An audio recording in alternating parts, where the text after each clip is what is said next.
Hello, everyone. This is Dr. Allison. Welcome to the fifth week here at MBA553 at Butler University. Looking forward to talking to you this week about the topic of digital marketing. In the class, we talked about all types of marketing channels, marketing strategic concepts.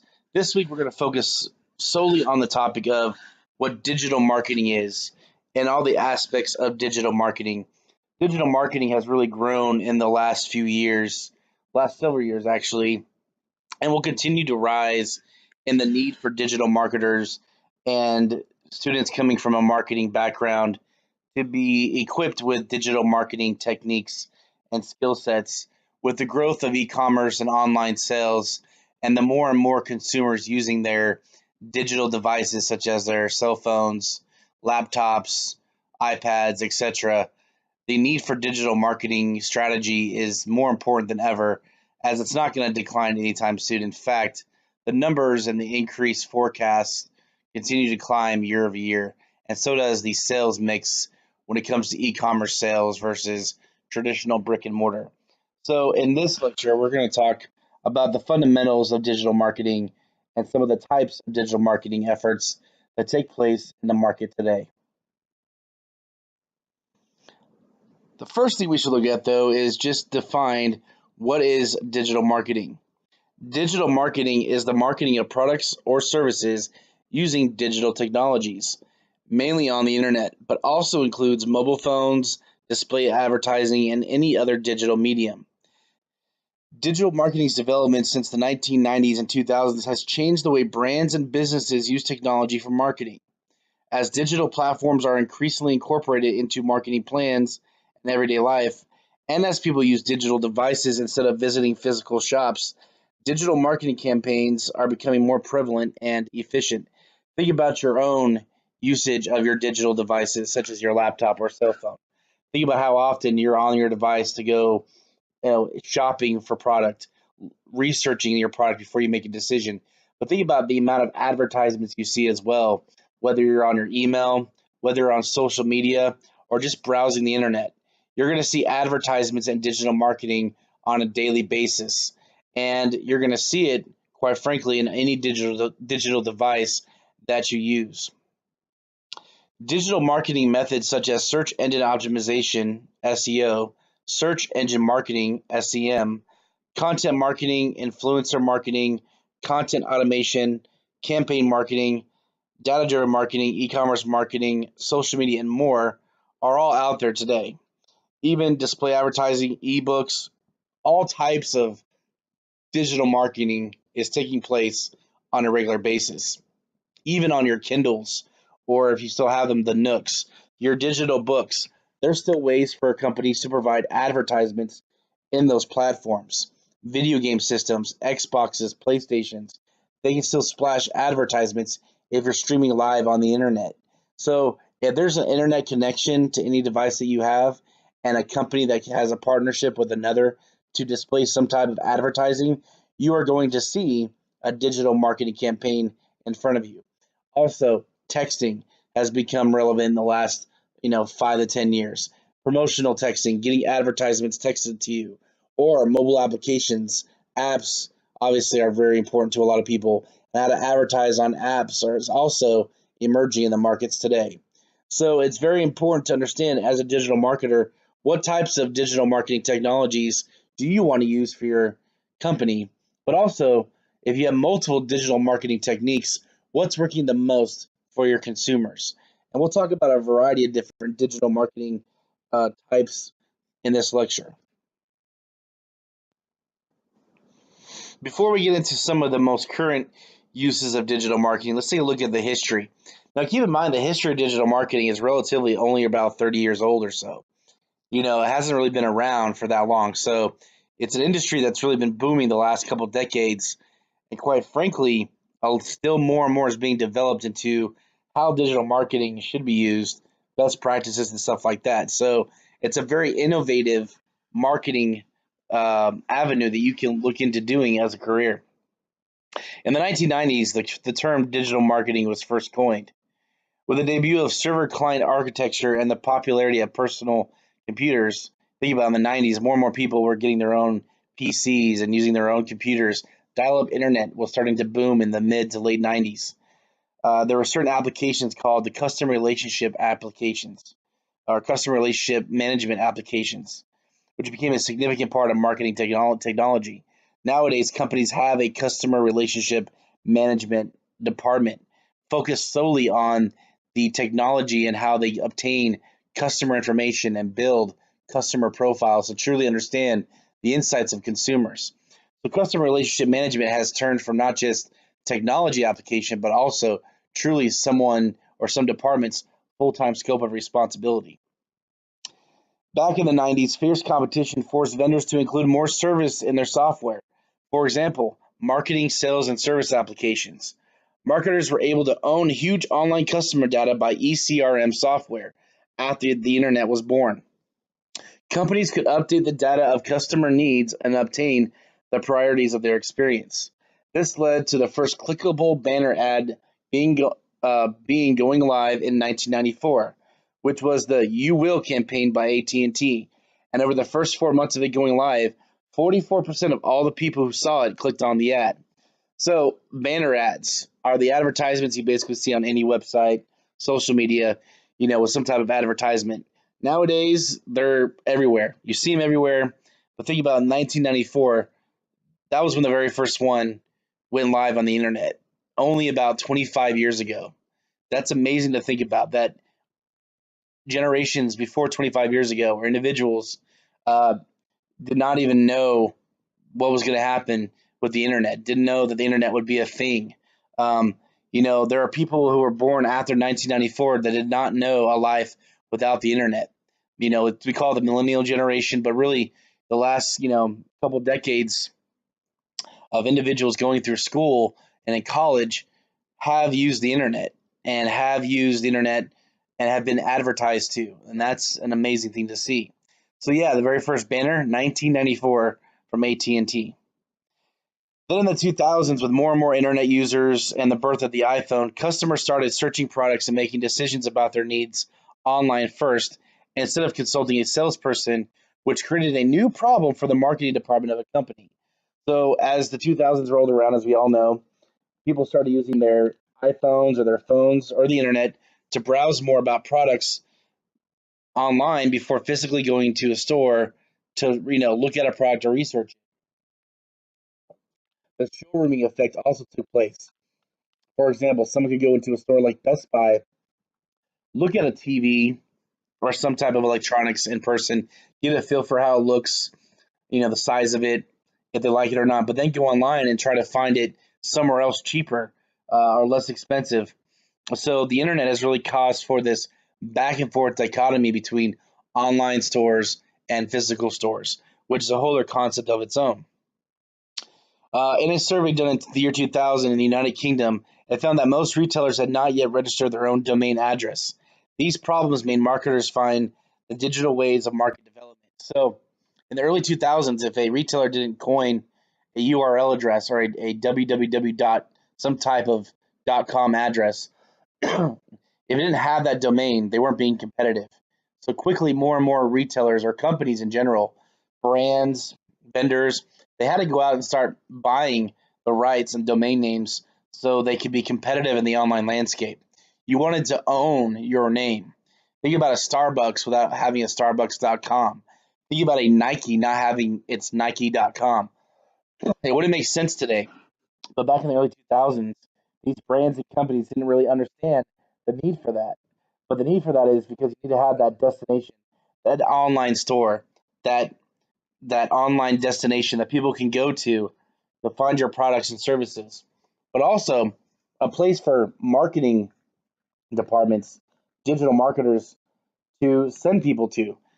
Marketing is only as good as to where you can send someone to make a purchase and convert them into a shopper. Sure, you can use digital marketing to drive individuals to physical stores. Email blasts, banners, social media marketing, all of that, which we'll talk about shortly, can drive people to physical stores or physical events. It doesn't always have to be a digital shopping type marketing strategy, but you have to make sure you at least have some online presence to be competitive as well. And we'll talk more about that here in just a moment. So more in the history. So in the year 2000, the concept of marketing automation was raised to solve the problem. Marketing automation helped companies segment customers, launch multi-channel marketing campaigns, and provide personal information for customers. Excuse me.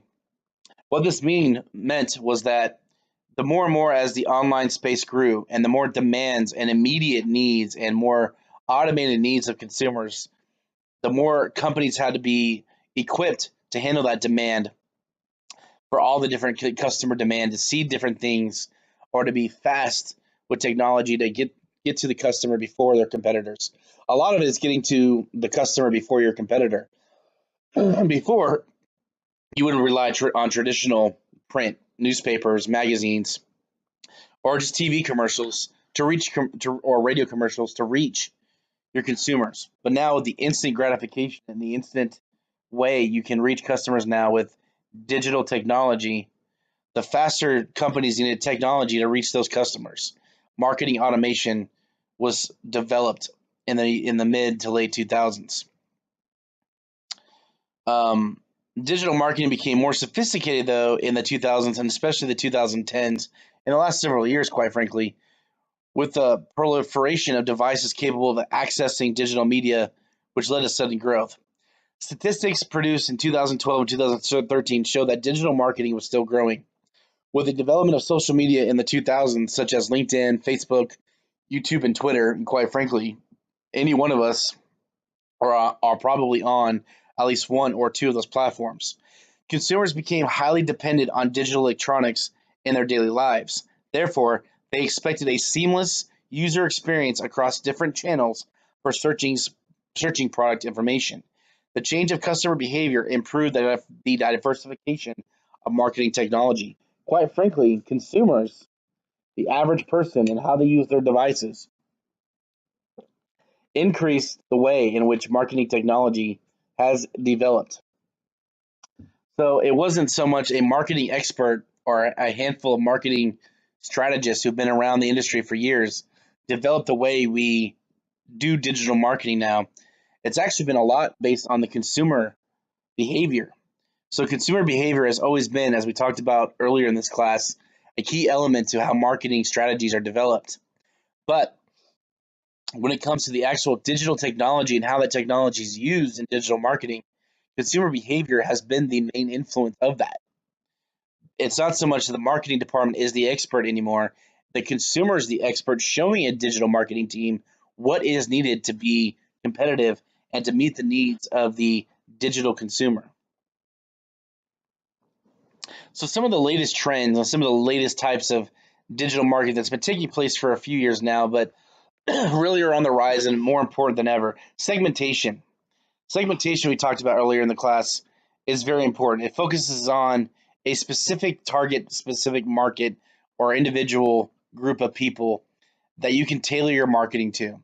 Segmentation in digital marketing can be very achieved by analytics of consumer behavior, finding individuals with very similar either demographic information or sales attribution information or some type of behavioral model that groups people for a targeted effort. Targeted marketing is very beneficial in digital marketing too because the cost of it isn't nearly as much as if you were going to do a print advertisement because the cost of print and paper can be more expensive. You can spend less money on a digital advertisement like an email blast, social media campaign, something like that to a specific group of people and get a better return for your marketing investment. Also, you can do a lot of testing. You can do a lot of testing within segmentation. You can pick a targeted group of individuals and test a marketing campaign or message to them and use those results for a larger audience. So the benefits of segmentation are vast, and it's still something that's very important in digital marketing and won't go away anytime soon. The next is influencer marketing. Influencer marketing is especially important in social media.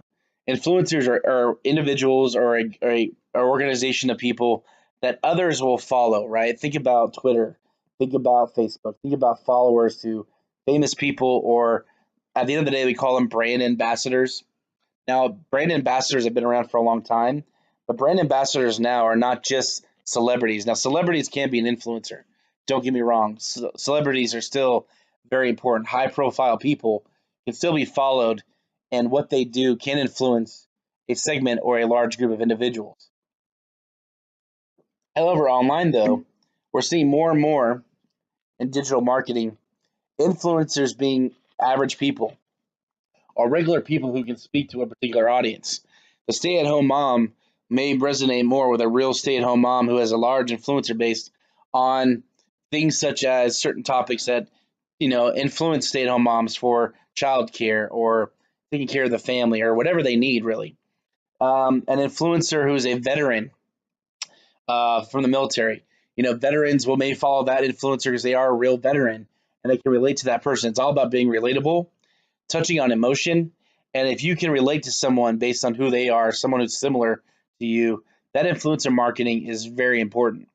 Drives a lot of awareness and drives a lot of traction and sales. The collaborative environment. A collaborative environment can be set up between the organization, the technology service provider, and the digital agencies to optimize the effort by sharing resources and communication. Some companies aren't equipped with their marketing technology, so they need to work with a digital agency. A digital agency is the company that works with multiple retailers, right? So they have clients. Perhaps in your career, you want to work with an agency versus a brand or a store. The benefit of that is you can work with multiple industries. You can be a digital agency that works with the healthcare industry versus a pet care industry versus a automotive club. Kind of depends on that agency and how big they are, but you can have multiple clients and truly help them individualize their marketing strategies on what works for them in the digital landscape. What type of digital marketing makes sense? So the collaborative environment is using the relationships you have with that industry and a digital marketing firm and developing strategic plans based on the relationships that you build over time and the lessons you learn and the history. All that's very important. But that goes back again to influencer marketing again. So the reason why I want to tie that back in is that influencer marketing is also related to communities. So what I mean by this is that influencer marketing is a one-to-one relationship, but in influencer marketing too, you can have more of this collaborative environment. What influences some companies more than others is a industry kind of icon or industry leader. For example, you may want to follow suit of a very successful influencer such as Nike in the athletic footwear industry.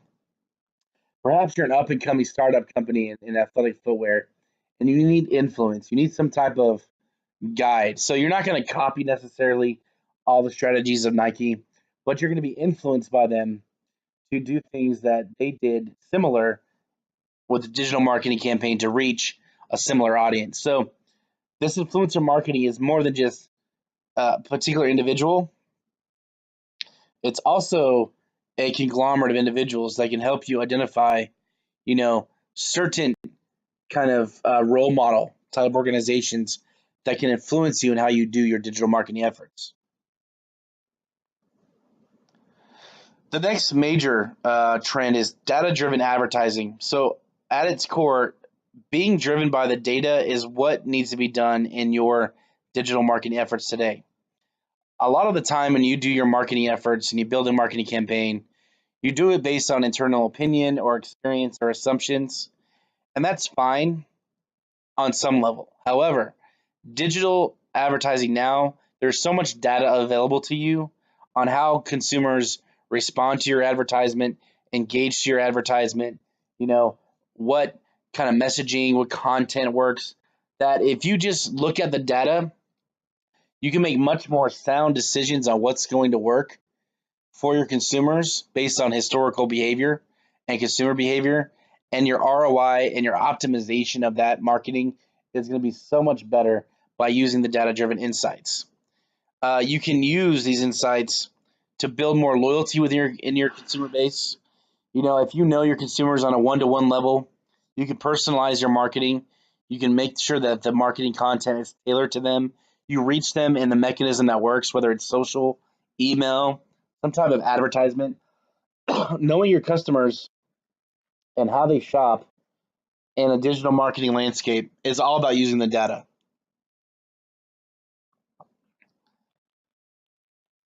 The next latest trend is remarketing. Remarketing plays a major role in digital marketing. This tactic allows marketers to publish targeted ads in front of an interest category or a defined audience, generally called searchers in web speak.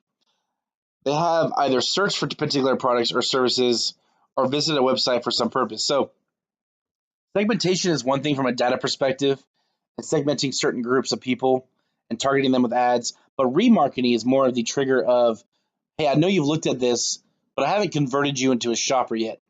Remarketing is all about kind of those window shoppers, people who search for things or look at things, browse the internet. Do you ever at times yourself go online and see an ad for something you looked at from the day before at a different website? That's truly what this is remarketing. Maybe you were browsing yesterday on a certain website or a couple websites for a pair of Nike tennis shoes, but you didn't make a purchase. You just looked. Well, a day or two later, you see an advertisement on social media or some other website, and lo and behold, there's a Nike pair of tennis shoes right there in the corner of your browser. That's part of remarketing. It's also the same aspect if you go back to that same website. They're going to know your browser history based on cookies and your session. They're going to put in front of you products that you looked at before. So remarketing is kind of just reminding someone, hey, we saw you may be interested in this. Do you want to make a purchase? And that does convert a lot of shoppers. Game advertising. Game ads are advertisements that exist within computer or video games. One of the most common examples of an in-game advertising is billboards appearing in sports games. In-game ads also might appear as brand name products like guns, cars, or clothing that exist as gaming status symbols. So the video game industry is huge. The video game industry, within a game itself, especially on live streaming games, they put advertisements in the game. It's kind of like movies, where you watch a movie and you see ads for, Coca-Cola or some brand of something in the movie. That's truly advertising. Coca-Cola pays for that spot in that movie, and people do resonate with that. Some type of advertising technique that does work. So in games, video games, you could be seeing name brand products or advertising within the game. Well, that's digital, right? A video game or online game is digital. So if you're downloading a game or streaming a game or playing live multiplayer and you see advertisements pop up or something embedded in the game, that's truly digital advertising. It's getting into where people are at, and there's a large segment of people who do play video games still and play online, that type of advertising does work. So in this new digital era, it has enabled brands to selectively target their customers that may potentially be interested in their brand are based on previous, that was supposed to say, behavior. So in this new digital era, you really need to understand a few things. One, who is your customer? How is your customer shopping? Where are they going? What kind of device are they on? And how do you tailor your marketing technology and your digital marketing efforts to make sure you get to that customer in the medium that they're in, whether it's a video game, online browsing, social media, whatever that channel is, with the type of imagery and content that resonates with them, and then the frequency into which those people resonate with that content.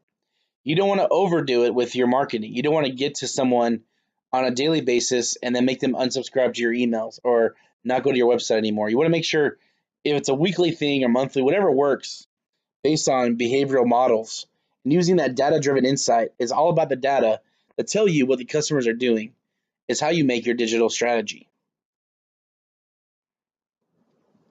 So we're going to go over a few different digital marketing campaign types. We've hinted at them a little bit, but I want to go over a few more at a high level in detail. Now, look, any one of these types of marketing efforts in digital marketing can be a full-time job. A lot of companies have SEO specialists or SEO managers. There are social media marketing managers now, people who focus solely on content or affiliate marketing or email marketing. There's at times teams devoted to each different type of digital marketing campaign type, which is exciting because that tells you how big digital marketing is. The larger the organization, the bigger amount of online, revenue and online business you do, the more you have needs for specialized individuals in each of these areas. So it's quite exciting to know that. But sometimes smaller companies can't afford to have one person focused just on SEO and email and content marketing, or you may have to have focus on one of three, or you have someone who's really talented who can do all of it. It really depends on your organization. So the different campaign types: search engine optimization (SEO), which we'll talk about in more detail; search engine marketing or pay-per-click advertising; social media marketing; content marketing; affiliate marketing; influencer marketing, which we just talked quite a bit about; email marketing; and viral marketing. Let's talk about a few of these. Search engine optimization, or SEO. This is all about where do you rank on Google when someone types in a keyword or key phrase that's related to your product. You want to make sure that whatever industry you're in, whatever product or service you have, that you rank as high up in that Google search engine, or Bing or Yahoo, but quite frankly, nowadays Google is the main search engine used out there. Where do you rank in Google? For example, if you are an apparel company or clothing company, let's say you're the brand North Face. Well, obviously, when someone types in the word North Face, you want to appear at the top, and North Face probably is at the top for northface.com. However, if someone types in a product type, they're not looking for necessarily North Face. They're looking for a black sweatshirt. North Face, you may want to bid or have some kind of strategy for SEO to appear in the first page at least. Maybe you appear at the top. But think about black sweatshirt. How many websites will appear? Quite a few, right? Many retailers, Amazon, Walmart, Target, anybody who sells a black sweater will appear in the Google search engine ranking, and you could have hundreds of pages that go on for days for the black sweatshirt. Well, maybe you at North Face need to develop some type of SEO strategy to make sure that the search is working towards that. However, that's pretty open-ended. Let's talk a little more granular. Let's say it's winter sports or winter jacket. North Face is more known for kind of winter type product, outdoor type product. So winter jacket may be a little bit more narrow. That may have a better opportunity for North Face to be in that top search engine optimization. Part of search engine optimization is how people find your product. So how your product's displayed on your website is really important, because SEO, quite frankly, is an engine, right? So it's only going to pull back the keywords that you have on your website. So if you're wanting to be ranked high on the first page of search engine optimization on Google for winter jacket, you want to make sure that you label your winter jacket on northface.com as winter jacket. If you say winter coat, well, if someone types in jacket, you're not going to rank as high. But if you type in winter coat into Google, then that will show up. So it has to correlate with not only how people are searching for it on Google, but how it lands on your website. Because quite frankly, is reading from your website and is pulling how you label or title your product or information from your website. So the benefit of being on that first page of Google search results or at the top is that the more people will go to your website, the more people will have traffic and go to where you are. From a marketing perspective, it's also important if you're trying to sell your products or service. It is a competitive type tool. It's a competitive thing to look at, because if someone else outranks you in Google, people aren't going to go to page 3, 4, 5, and 6 to find something. They're going to go on those first couple of different links, find what they're looking for, and you may lose a sale if you don't end up on the very first kind of top of the list on these SEO search engine rankings. So very important you understand your SEO strategies for your business. SEM, search engine marketing. So this is a little bit different. It's still on the search engine aspect, but think about the ads that you see at the very top of Google. Let's say you go back to that winter coat example. You type in winter coat, you're looking for one, and you see a across the top there, before you see all the links for winter coat, actual winter coat product imagery, and you see an actual price, and you see one maybe at Kohl's, or you see one at Macy's, you see one at JCPenney. They're lined up.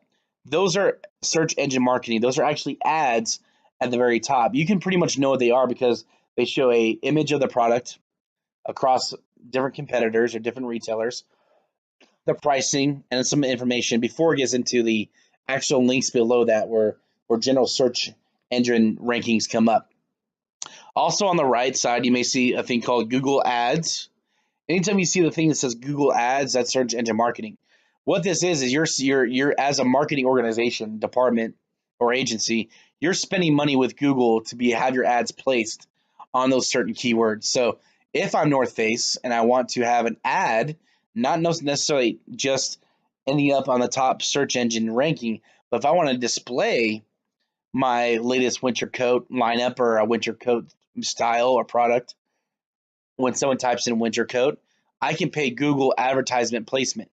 The same thing as, buying real estate in a magazine or buying real estate, buying advertising space in a newspaper or a billboard. It's the same concept, but it's for the digital aspect to get front and center of the consumer's mind when they do type in those key search words. Social media marketing. We've all seen an ad on Facebook. We've all seen an ad on Instagram or Twitter. Social media, because of the fact that it's so widely used and more people are signing up for it on a daily basis, more and more companies are understanding the value of how to market on social media. But it's more than just posting some type of post or ad. It's also using it from a very community aspect, right? Building a relationship with your consumers. So the more you can build a relationship with your customers, the better. Social media marketing has turned into more than just a platform to post advertisements, which is still a very fundamental thing that companies do. You can still post your advertisements, but you're also going on there to, talk to your consumers. If consumers have an issue or complain about your product or service, well, you can use your social media channel as a customer service channel as well to talk with your customers. Social media marketing is also added value for marketing automation. Again, marketing automation is building campaigns within a system or technology provider and letting automated ads kind of go out there based on algorithms and data science and data driven advertising insights, quite frankly. You build the content, you build the campaigns, but you don't necessarily have to worry about the exact time and place when to trigger that marketing and to send it out. Automated marketing does that for you nowadays. Your job as a digital marketer, though, is to pay attention to the results, looking at the KPIs of click through and open rates and conversion to make sure all those web KPIs are being met. Are you getting the traction that you need to get tracked on these marketing advertisements? And in social media marketing, are you getting the influence that you need from social media? Are you getting, it's not likes necessarily, are people looking at your advertisement, clicking on it, going to your website, making purchases? And if not, then you go back and you kind of tweak the algorithm, tweak the strategy rules within this technology and make it better. So again, social media marketing is a wide variety of things you can do from a digital perspective to engage with your consumers, but also use it as a relationship builder as well. Content marketing. Content marketing at its core, just in like traditional marketing, even before the digital era, is all about using the words, the messaging, the imagery, the content that's going to appeal to consumers. However, content marketing from a digital perspective is even more, I would say the word sensitive, in that people nowadays react faster to content marketing online. People are more vocal online about how they feel about advertising, whether they like it or don't, or are offended by it or not. Think about the social media aspect we just talked about. Social media has opened up an avenue for people to complain, to open up people to, express their opinion otherwise where they wouldn't before. If they got a print advertisement in the mail or a newspaper, the likelihood of someone writing a letter to a company is as minimal as it is now for someone to go online real quick, send a post or send an email to a company about a content they didn't find appealing. So content marketing is even more sensitive nowadays in that digital marketers need to understand that everything they put out there is out there forever as well. You can't go find all the advertisements and just basically trash them. Once it's out there, it's out there. And you have to live with that. Now, again, you're going to do your job. You're going to make sure it's the right kind of content that appeals to your consumers. But in the digital world, remember, it's permanent. It's really hard to take it back.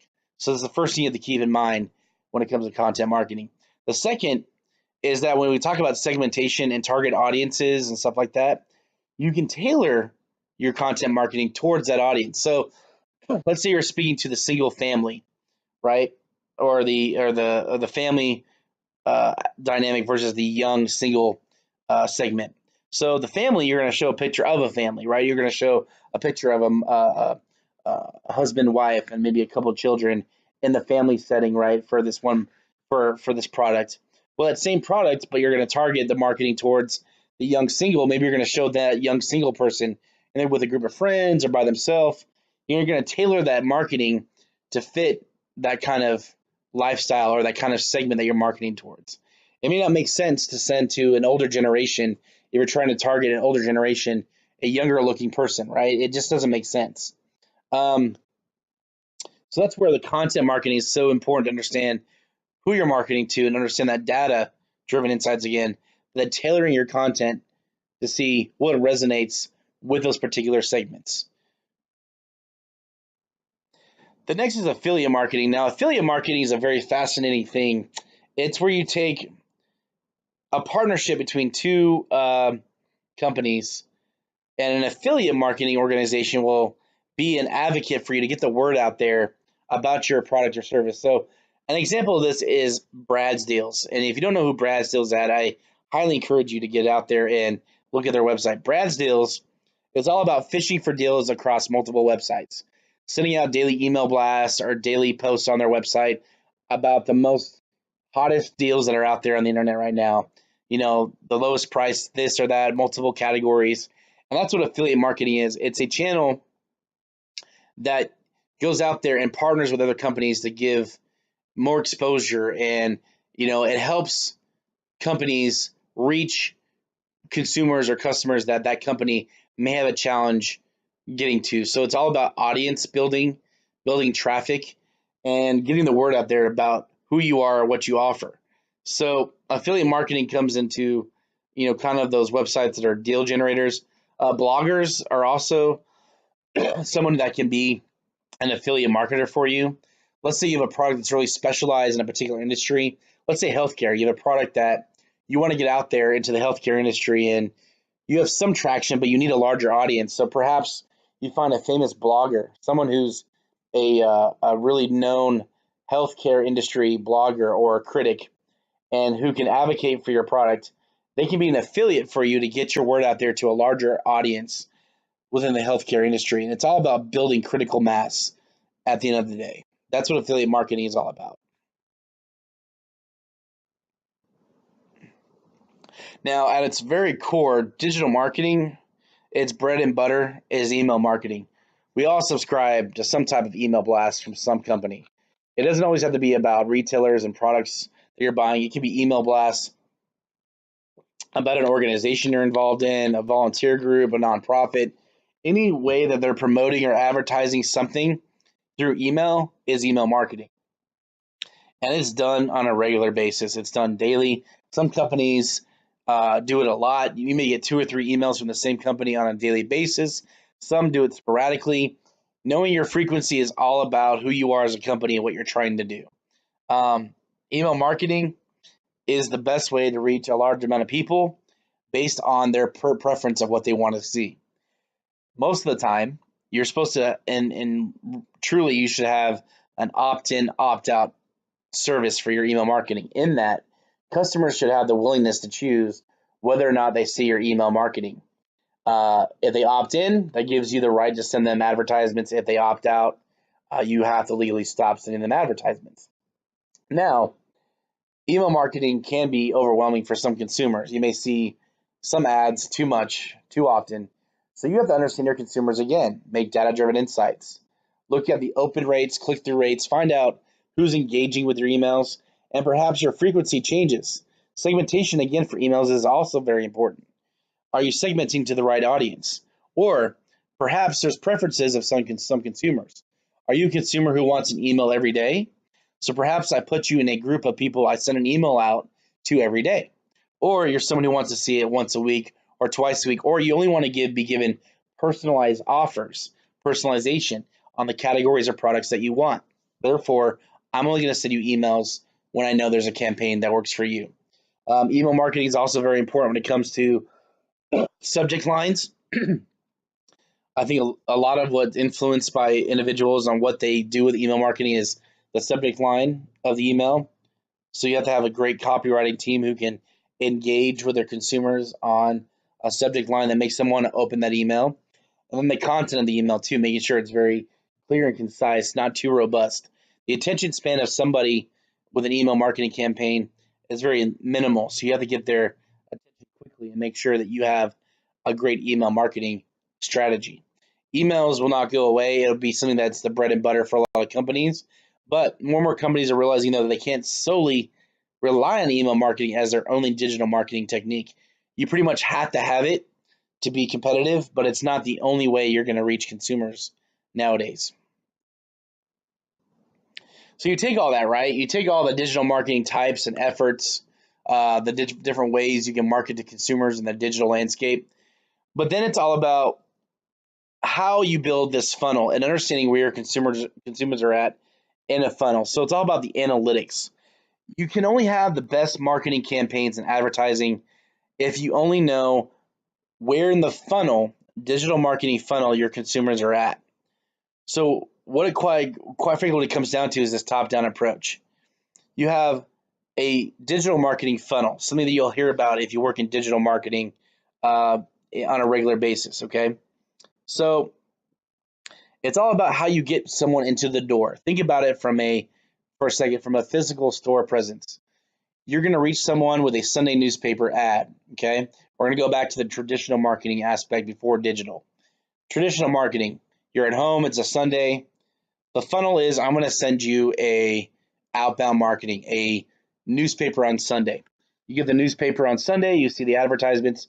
I see a great advertisement for this couch that I want to buy at, we'll call it the ABC Furniture Store. Well, that ad was the first step in the funnel. It reached me. I liked the advertisement, so it got me to go into my car and start driving down to that funnel of that front door of that store. As soon as I park my car and go into the ABC Furniture Store, I have entered into the funnel, okay? I'm there, I'm looking around, and then the next step of the funnel is I need to find that couch. So I go find it on my own, or maybe I get help to go find it, but I'm in the store, I'm starting the journey of shopping. I go to the couch.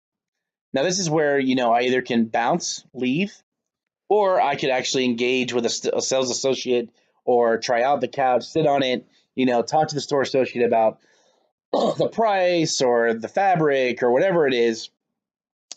And I can either stay there and decide to buy it. And if I decide to buy it, then I've gone all the way through the funnel as a converted shopper, right? That the advertisement that same day worked to trigger my interest to go to the store, go in, find it, buy it, and leave. And I went through the entire funnel. That's full engaged customer from beginning to end of a marketing campaign. You get the ad and you go in, you buy it, and you leave. Okay, that's the nuts and bolts of what a funnel may be. But within that, though, you may leave or you may come back another day or stuff like that. So think about that whole framework. In digital marketing, it's just like that, right? What engaged you to go to my website first? Was it an SEO effort? Was it a SEM effort? Was it what advertisement? Was it Facebook?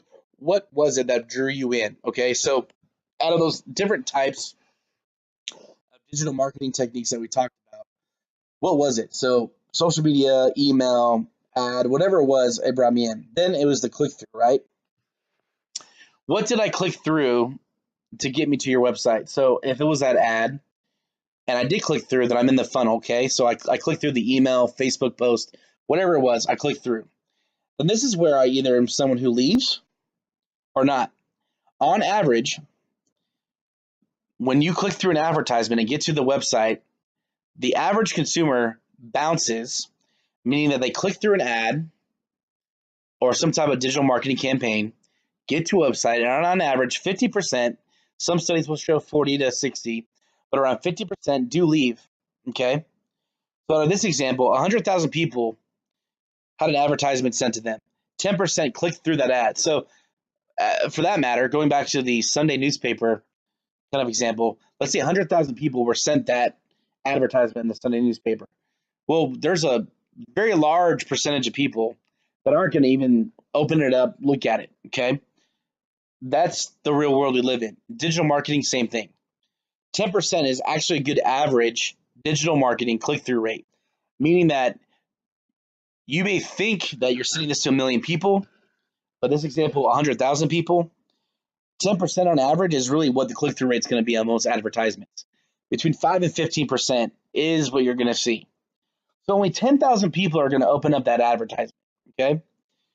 Within that, about half of those people who actually open it or click through to go to your website are going to leave your website. So from the newspaper example, physical store presence, it's a little bit different. You're not going to have that many people go into the store or go park their car and not go into the store. You're going to go park and you're going to go into the store. Now, whether or not you buy it is a different story. But for this, because it is the web, it is digital marketing, you may get to the website and say, I changed my mind, or you click through because you're curious. A lot of the time, people just click through ads because they're curious or they're not paying attention. You don't have the full intent to even go to the website and browse. You just click it because you're not even sure where it's going to. Now, that's a whole thing too, to make sure your advertisements are safe and all that, but that's a whole different story. Let's go back to this funnel. So 50% of the people who actually click through get there. Okay? Not even about 5,000 people in the website.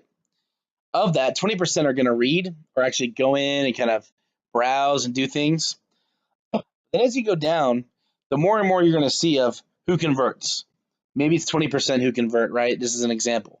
Conversion rates actually on most websites, the all-in conversion can be anywhere between 3 and 5%. Think about that. 3 to 5% is all who convert. So you can have hundreds of thousands, millions of people going to your website on a daily basis, but on an average basis, the average conversion rate for a website that sells products or services is only 3 to 5%. That means there's a lot of people just clicking around the internet, browsing, but not converting, which is normal because people are going to browse and look at, window shop all the time. Not all people always go online right away to buy something. So this funnel is all about beginning to end. Within that funnel too, you do build different types of customer bases. So at the bottom of the funnel, those shoppers who actually convert, right? The bottom of the funnel is really where you want to start building those segments or build those customer models of who your best customers are, or those are the customers you're going to want to figure out how to retain. You've already got them engaged with your store. They've already made a purchase or two, but how do you keep them coming back? How do you make them loyal, right? So the bottom of that digital marketing funnel is all about customer segmentation to how you market towards those customers who are the most engaged. The middle of the funnel is all about how do you get those customers who are somewhat interested or kind of passive of your website, but they get them to come back to actually make them more engaged. That's a little more challenging, right? You got their interest before, but how do you keep their interest to the point where they're clicking through and they're looking at more? The really most challenging part is actually at the top of the funnel. How do you get even more and more people to click through your digital marketing campaign? Most of the time, though, your time and investment is much better spent understanding the consumers in the middle and bottom of the funnel. You may want to know why. Why? Because you can't keep wasting resource time and investments at the top of the funnel. You can try and get more and more people interested and cast a net that's going to get more people there. But at the end of the day, your much better return of your investment on marketing and digital marketing is the middle to the bottom of the funnel, because those are people you can probably have a better chance of engaging and spending money with you and making profit with. So at its core, this is the digital marketing funnel. So knowing the different types of advertisements are great, but then once you develop those types of advertisements, how they fit into the funnel and to work that in the digital marketing funnel and the analytics is also very important in digital marketing today. All types of strategies can be built within that. This concludes the digital marketing component of this week's lecture. I hope you found it interesting. If you have any questions, please do reach out. I wish you a great week, and I look forward to talking to you again very soon. Thank you.